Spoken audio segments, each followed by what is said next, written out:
Bismillahirrahmanirrahim. Alhamdulillahilladzi khalaqal khalqa li hikmah wa khalaqana lil ibadati wal ma'rifah. Ashhadu an la ilaha illallah wahdahu la syarika lah wa ashhadu anna sayyidana Muhammadan abduhu wa rasuluhu ila jami'il ummah. Allahumma salli wa sallim wa barik ala sayyidina wa habibina Muhammadin kashifil ghummah wa ala alihi wa ashabihi wa dhurriyyatihi wa atba'ihi ila yaumil qiyamah, amma ba'du. Yang kita hormati dan kita cintai para habaib dan para alim ulama, para muhibbin hadirin hadirat rahimakumullah. Alhamdulillah, segala puji bagi Allah. Kita haturkan syukur kita kehadirat Allah subhanahu wa ta'ala yang telah mengumpulkan kita dalam zikrullah dan kalimah thayyibah lainnya. Semoga Allah mengumpulkan kita selalu dalam kebaikan dan takwa. Amin ya rabbal alamin. Salawat dan salam kita haturkan kepada baginda kita, junjungan kita, Nabi besar Muhammad sallallahu alaihi wasallam, dan seluruh keluarga, para sahabat, zuriat dan pengikut beliau sampai hari akhir nanti. Para muhibbin rahimakumullah, al-hikmatu tsaminah minal hikamil ataiyah. Qala al-imam Ahmad bin Athaillah as-Sakandari rahimahullah wa nafa'ana bi'ulumi. Hikmah yang kedelapan daripada al-hikam al-ataiyah. Berkata pengarang Al-Imam Ahmad bin Athaillah as-Sakandari rahimahullah, idza fatahalaka wijhatan minat ta'arruf fala tubali ma'aha an qalla amaluk fa innahu ma fatahaha alayka illa wa huwa yuridu an yata'arrafa ilaik. Alam ta'lam anna ta'arrufa huwa muriduhu alaik wal a'malu anta muhdiha ilaih wa aina ma tuhdihi ilaih mimma huwa muriduhu alaik. Artinya, apabila Allah membukakan bagi engkau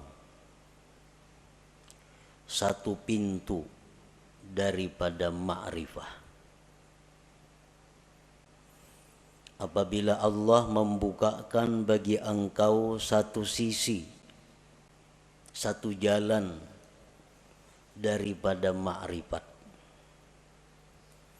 maka janganlah engkau heran besertanya itu bahwa sedikit amal engkau. Bahwasanya Allah tidak membukakan itu pintu ma'rifah bagi engkau, melainkan bahwa Allah ingin memperkenalkan kepada engkau. Apakah engkau tidak tahu bahwa memperkenalkan itu adalah Allah yang mendatangkan atas engkau, sedangkan amal-amal ibadat itu engkau yang mempersembahkannya kepada Allah? Manakah yang lebih mulia, sesuatu yang kau persembahkan kepada Allah dibanding sesuatu yang Allah datangkan atas engkau? Tentu lebih mulia yang Allah datangkan kepada engkau itu. Ada manusia yang ingin ma'rifat kepada Allah, sehingga orang ini berusaha sedemikian rupa agar bisa ma'rifat itu. Segala macam amal daya upaya dipersembahkannya untuk Allah, dengan harapan Allah bersedia berkenalan dengan dia. Ada sebagian manusia yang hanya punya sedikit amal, tetapi Allah yang ingin berkenalan kepada manusia itu. Allah yang ingin mengenalkan dirinya kepada hamba itu. Janganlah amal yang sedikit tadi dianggap heran, dianggap aneh. Manakah antara dua itu yang lebih mulia, yang lebih afdal? Tentu yang Allah ingin memperkenalkan dirinya kepada hambanya tadi, itu yang lebih utama.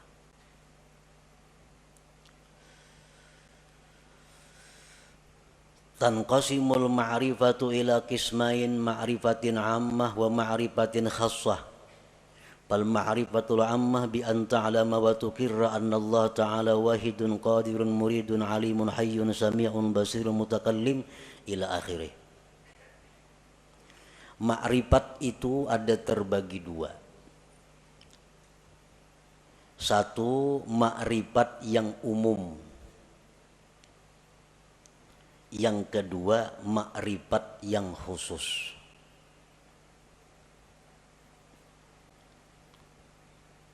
Dalam istilah lain ada yang menyebut ada ma'rifat itu ilmiah, ada ma'rifat itu zawqiyah.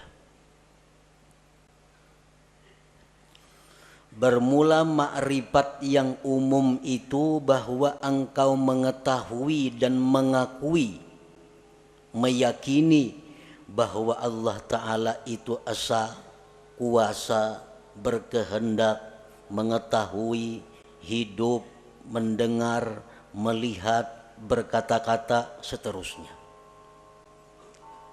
Nah, ini dinamakan adalah ma'rifat ammah, ma'rifat yang umum. Kita tahu, kita mengetahui, meyakini, mengakui bahwa Allah esa.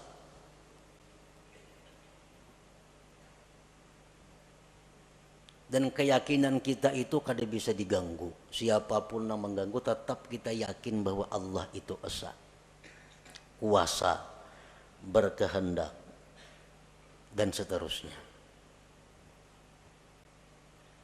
Nah, ini disebut ma'rifat umum. Wa tahsulu hadhil ma'rifah bitta'allum wa tafakkur wal istidlal, dan ma'rifat umum ini didapat dengan belajar, tafakkur, dan mencari dalil. Inilah ma'rifat yang dimaksud dengan awwaluddin ma'rifatullah. Awal agama itu adalah ma'rifat kepada Allah. Nah, ma'rifat umum ini maksudnya. Dan setiap orang yang beriman mempunyai ma'rifat umum ini. Setiap orang yang beriman mengetahui, meyakini bahwa Allah bersifat dengan sifat kesempurnaan, kebesaran, dan keelokan. Maha suci Allah bersifat kekurangan, aib, dan celah. Itu sudah setiap orang beriman. Mereka sudah punya ma'rifat yang umum ini. Wal ma'rifatul khassah. Nah, ma'rifat khusus. Ma'rifat khusus inilah yang dikatakan oleh para ulama sufi.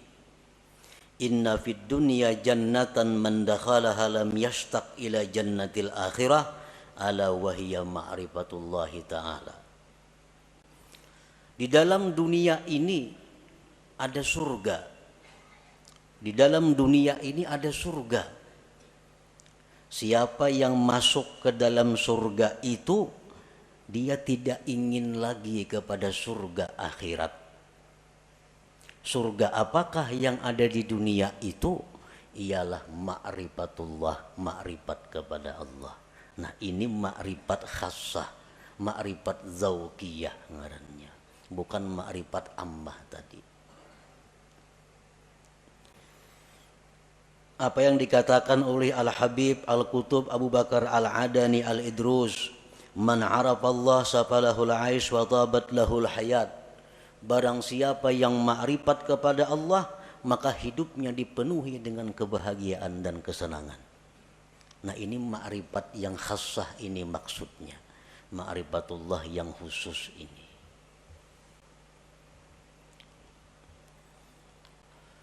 Wal ma'rifatul khassah, ma'rifat yang khusus itu bi antazuka an la fa'ila illallah masalah. Bahwa engkau merasakan bahwa tidak ada yang berbuat itu melainkan Allah. Contohnya itu umpamanya. Kita mengetahui, kita meyakini bahwa tidak ada yang berbuat melainkan Allah. Tapi kita hanya ingin tahu dan yakin bahwa la fa'ila illallah. Tidak ada yang berbuat selain Allah. Yang lainnya kada punya daya upaya. Itu kita tahu dan mengakui itu. Tapi kita belum merasai, belum merasa. Ma'rifat khassah ini adalah orang yang sudah merasa. Orang yang sudah merasa bahwa tidak ada yang berbuat itu selain Allah. Orang yang tahu bahwa madu itu manis. Nya yakin bahwa madu itu manis. Nah, ini sudah ma'rifat dengan madu. Tapi kalau orang yang sudah merasai kayak apa manisnya itu madu, nah ini ma'rifat khassah. Lain dengan orang nah hanya sekedar tahu. Mendengar berita bahwa di Mekah itu begini, begitu bagusnya, begitu indahnya, dengan bermacam-macam dalil, bermacam-macam kabar yang mutawatir bahwa Mekah itu ramai dan indah. Sehingga kita yakin bahwa di Makkah itu ramai. Makkah itu luar biasa. Nah, kita sudah meyakini. Tapi andai kita ke sana langsung berangkat ke Makkah, sampai di sana melihat seorang bagaimana Makkah itu, lain rasanya lawan nang hanya sekedar tahu. Nah, itu jualah orang yang ma'rifat kepada Allah ini. Orang yang hanya tahu, hanya ma'rifat bahwa tidak ada yang berbuat hanya Allah, tapi belum merasa, lain dengan orang yang sudah merasa. Kayak apa rasanya? Rasanya yang tidak ada berbuat selain Allah itu. Bi antazuka an la fa'ila illallah masalan. Dengan bahwa merasa engkau bahwa tidak ada yang berbuat itu kecuali Allah. Nah, kalau sudah kita merasa demikian, fala tajidu fi qalbika dhiqatan wa tawbihan fi ma kana wa ma yakunu wa ma sayakun, maka tidak kau dapati di hati engkau kesempitan, mencela pada yang telah terjadi, yang sedang terjadi, dan yang akan terjadi. Orang tuh kalau sudah merasai kayak apa rasanya? Rasanya keyakinan bahwa tidak ada yang berbuat hanya Allah. Merasai sudah itu inya. Maka hati orang ini kada sempit lagi. Hati orang ini kada ada lagi mencela terhadap apa yang dihadapinya. Baik nang dahulu, baik sekarang, baik yang akan datang. Karena ini sudah merasai bagaimana tidak ada yang berbuat kecuali Allah itu. Seperti apa yang disampaikan oleh khadam Rasulullah sallallahu alaihi wasallam Sayyidina Anas bin Malik. Ujar Anas bin Malik, aku 10 tahun jadi pembantu Rasulullah sallallahu alaihi wasallam. Tidak pernah Rasulullah itu mencela aku. Tidak pernah Rasul itu berkata, kenapa ikam kadaka ini? Padahal ka itu nang baik, kada pernah. Nah, ini menunjukkan bahwa Rasulullah Shallallahu Alaihi Wasallam itu merasakan sudah bagaimana yang dimaksud dengan la ilaha illallah itu. Nah, inilah ma'rifat khassah.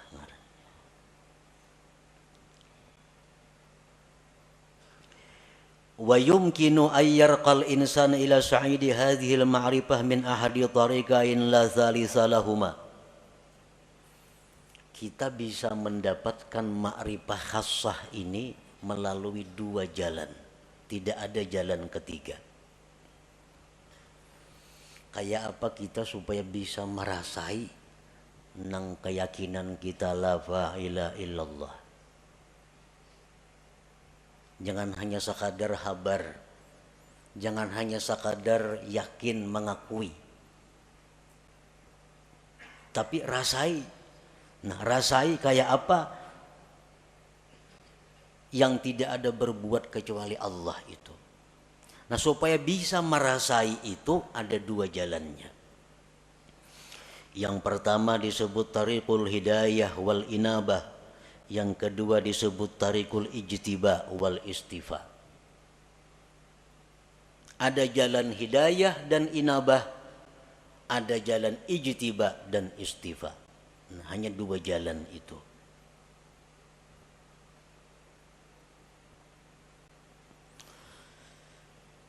Fatariqul hidayah wal inabah tariqun tawilun syaq.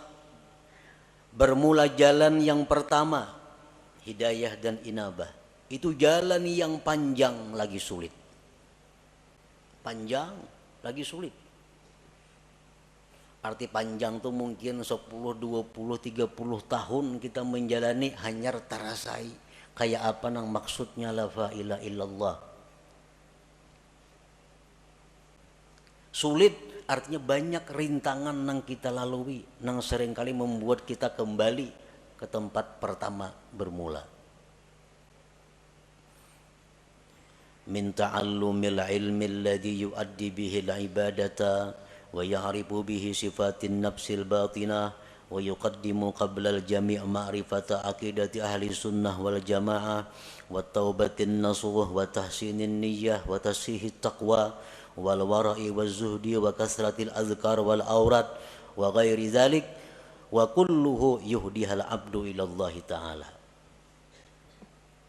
Belajar dahulu ilmu, nang dengan ilmu itu kita bisa beribadah, bisa sembahyang, berwudu sebagainya. Belajar ilmu mengenali sifat-sifat diri yang batin. Apa sifat nang terpuji di batin kita, apa nang tercela.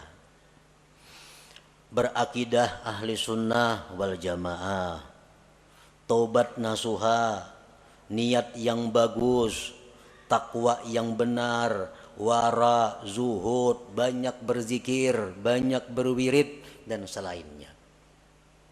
Itu pekerjaan sehari-hari. Ada yang 10.000 zikirnya sehari. Dan mungkin ada yang berpuluh-puluh tahun hanya diberikan Allah rasa bagaimana itu ma'rifatullah tadi.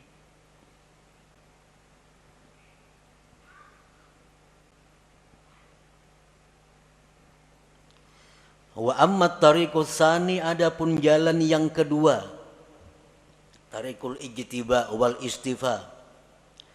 Fayakunul bad'u minallah ilal abdi. Jalan yang kedua ini adalah jalan di mana Allah yang ingin menariknya.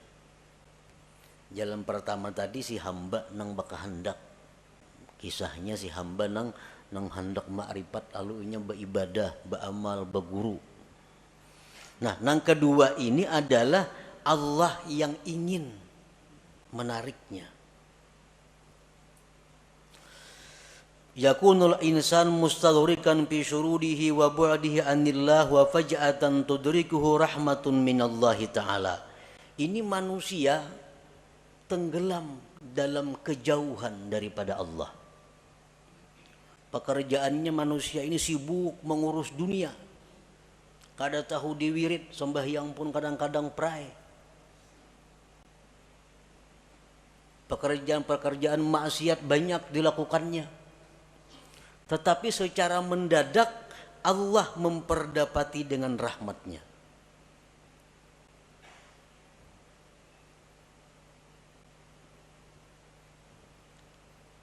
Begitu Allah memberikan rahmat kepada orang ini, maka orang ini langsung dirasakan Allah bagaimana rasanya ma'rifat kepada Allah itu.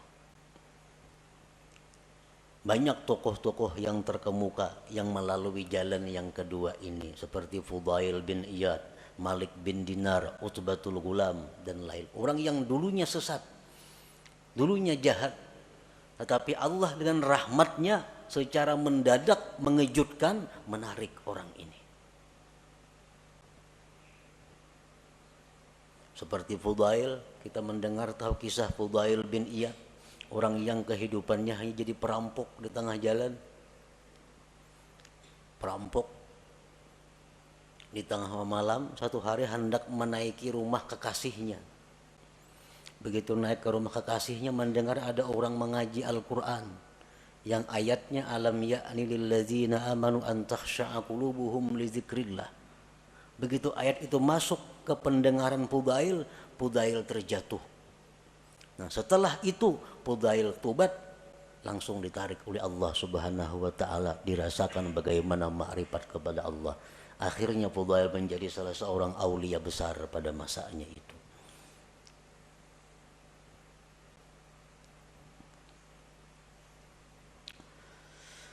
Allah menarik orang ini lisababin minal asbab allati qad la ya'lamuha illallah.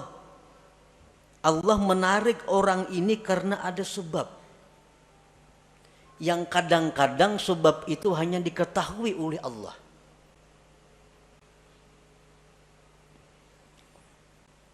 Kenapa orang ini maka ditarik oleh Allah?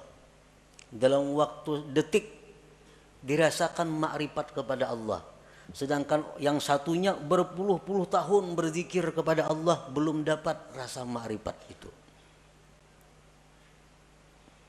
Nah, jalan yang kedua ini disebut tarikul ijtiba wal istifa. Nah, para muhibbin rahimakumullah, ada beberapa sebab yang dengan sebab itu ada kemungkinan, ada harapan satu saat ditarik oleh Allah manusia ini, walaupun dia dalam keadaan bergelimang dengan dosa.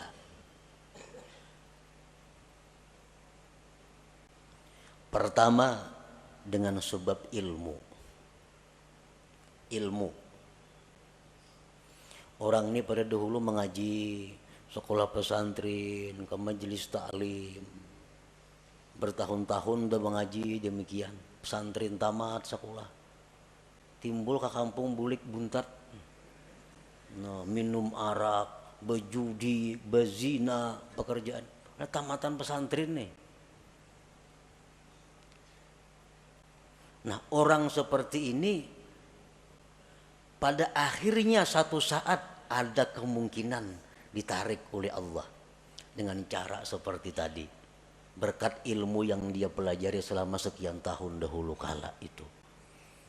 Nah, bisa kena orang ini jatuh sakit, nah, sadar, insaf, dirasakan oleh Allah bagaimana orang yang makrifat kepada Allah itu. Nah, sebab ilmu. Jadi menuntut ilmu ini kada ada ruginya, tak amalakan kah, kada kah. Pokoknya bila ilmu tuh ada keuntungan. Ada keuntungan. Yang kedua, as-sakha, pemurah. Pemurah. Orang ini macam-macam maksiat dilakukannya, tapi pemurah. Pemurah. Pemurah itu dalam arti agama lain dengan arti adat. Ini pemurah dalam arti agama. Artinya orang yang menyumbangkan kekayaannya di jalan yang benar. Ada orang sakit dibantunya, ada orang kesusahan dijulunginya duit, ada orang saleh diberinya duit, ada orang ini dikasihnya duit. Pemurah. Padahal kelakuannya sembahyang tapi sembahyang orangnya. Berjudi mau, minum arak mau. Nah, orang ini satu saat nantinya ada harapan kada pasti juga, ada harapan bisa ditarik oleh Allah. Nah, bisa ditarik dengan pemurahnya itu.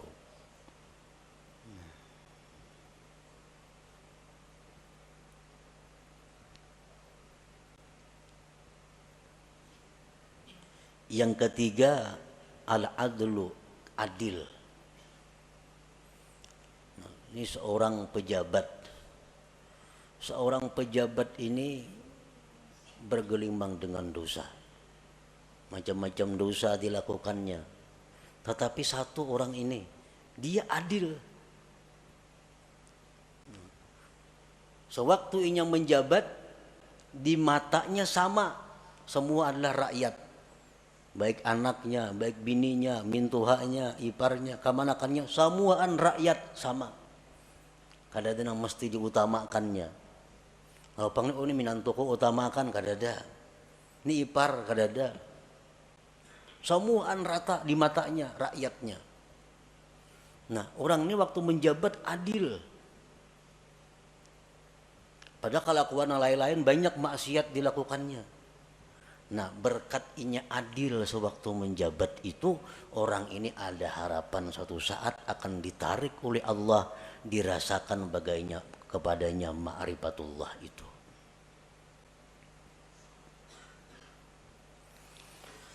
Rasulullah sallallahu alaihi wasallam bersabda, tajawazu an dzambis sakhi wa zallatil alim wa satwatis sultanil adil fa innallaha akhadha bi yadihim kullama asara asirun minhum, akhrajahul khatib. Ujar Nabi kita, maafkanlah kesalahan orang-orang alim, orang-orang pemurah, raja-raja, penguasa-penguasa yang adil itu. Karena Allah memegang tangan mereka. Bila mereka tergelincir, Allah yang akan menarik mereka.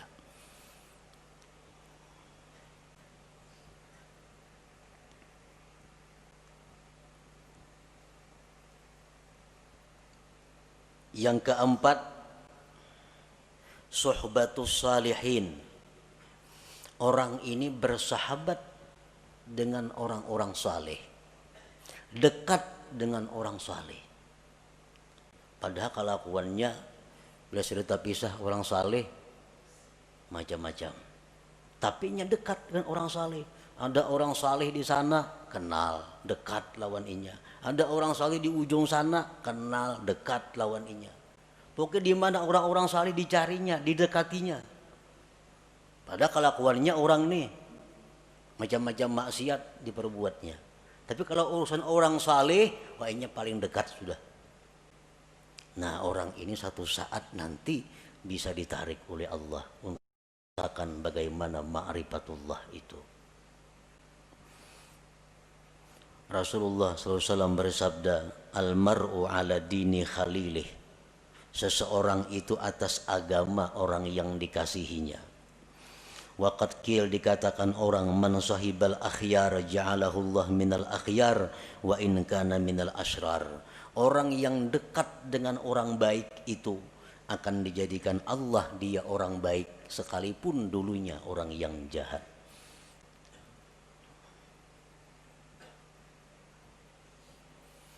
Yang kelima, mahabbatus salihin. Cinta kepada orang-orang saleh atau dicintai oleh orang saleh. Inya ini katuju lawan orang-orang baik, hormat lawan orang-orang baik, cinta lawan orang-orang baik. Atau orang ini kada tahu manahu, cuma orang-orang saleh katuju lawan inya. Nah, orang-orang ahli zikir katuju lawan inya. Orang-orang ahli salawat katuju lawan inya itu. Dikatujui oleh orang-orang baik. Nah, maka orang itu ada harapan nantinya akan ditarik oleh Allah Subhanahu wa ta'ala. Selanjutnya lagi, kasratus salah ala Nabi sallallahu alaihi wasallam. Banyak bersalawat lawan Nabi. Orang ini pemabuk, penzina, penjudi, tapi dalail seminggu sehatam.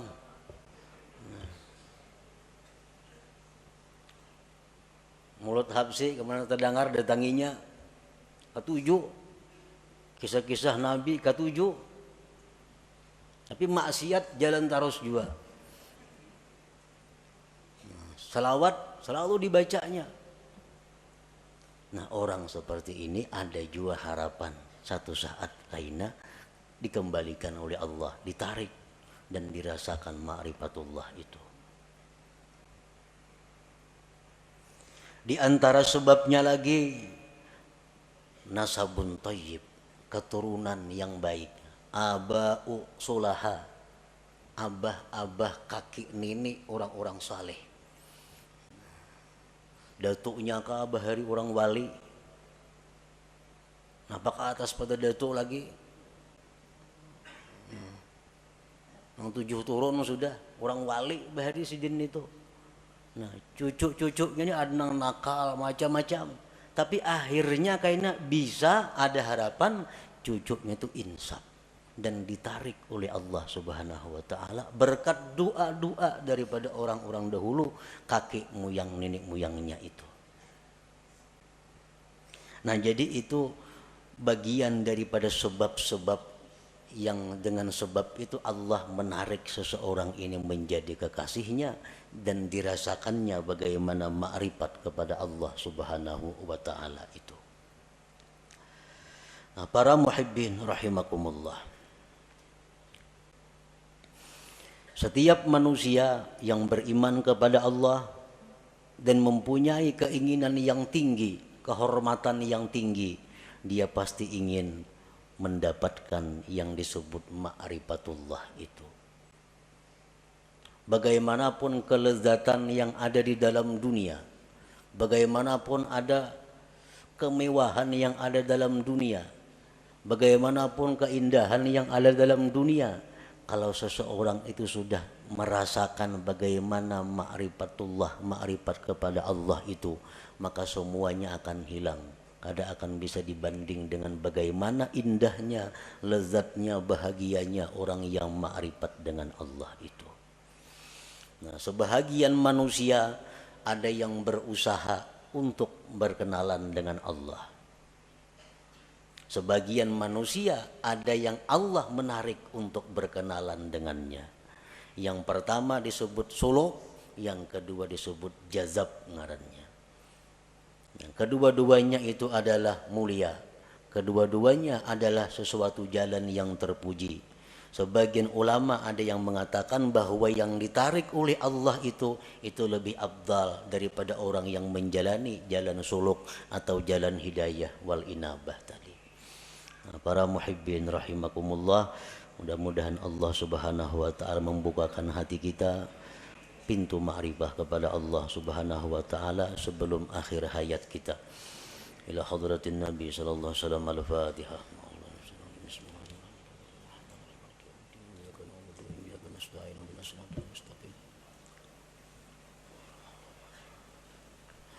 Ya Allah biha, ya Allah biha, ya Allah bihusnil khatimah. Ya Allah biha, ya Allah biha, ya Allah bihusnil khatimah.